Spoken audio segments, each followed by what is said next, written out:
So reflecting back over the last couple of years about having some sort of faith dialogue in Prospect Place, I originally thought that it was about creating loads of resources and stealing ideas from other people and just implementing them here in Prospect Place.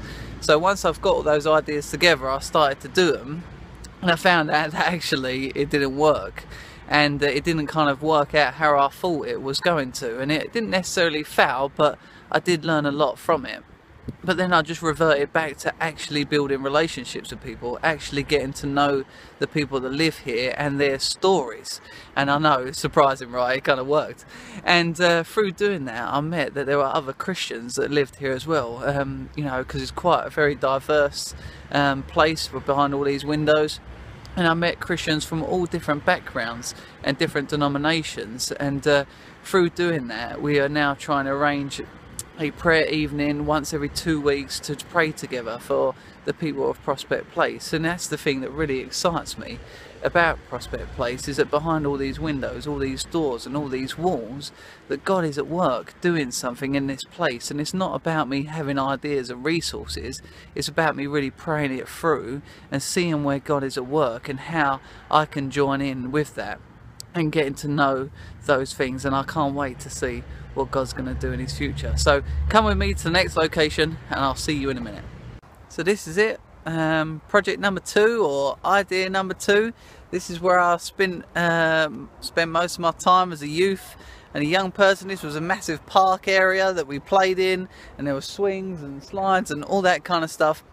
And now it's just turned into this kind of field that's not really doing anything, not really representing anyone, and just kind of it's just this land that's here. So through an idea of walking through here with my children and praying about it, I really felt like God would say, what would it be like if you transformed it back to those days of joy when I was a young person, when I was a young child, and I enjoyed this space and this time that I had here. And I thought, well, what if we transform this area to really develop our own vegetation, to really transform the area, because it's you know, it's all right, but it's kind of a bit rough around the edges.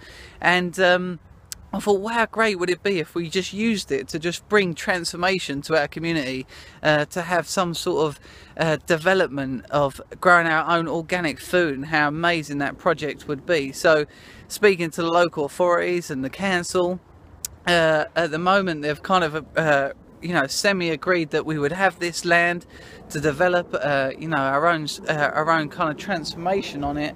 And we're really just looking to seek and discover, you know, what that's looked like. I suppose it's quite daunting, really, the idea of doing it, but it's really just thinking about how we can work with the community, show what transformation looks like, and really involve local schools and educate young people to really think about what does it mean to care for God's creation in Collier Row.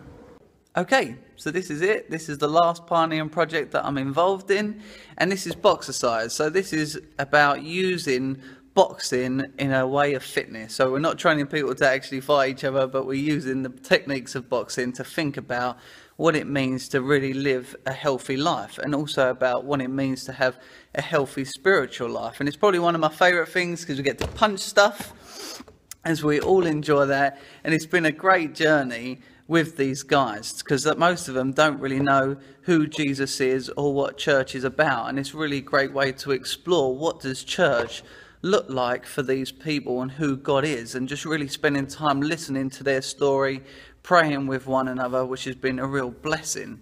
And it's also created lots of opportunities to meet them outside of here, you know, going for drinks with them, talking to them, really getting to know their story and how God's at work in their life. And there was one guy that came along, and he was here, and he probably said a prayer for the first time in his life, and it was so raw and so vulnerable, because we're all quite sweaty and it's a bit horrible at the end, but he was so honest about his life and saying to God, look, this is kind of where I am. And it was just such a blessing to spend that time and explore what God's doing with it. And I think, like all these pioneering projects, what has really surprised me, and I don't know why, but it's how long that they take. They really do take a long time, but I must admit, I'm really enjoying them, and I can't wait to see how God's going to use them for the future. Well, I hope I'll see you all later, and have a good night. Bye.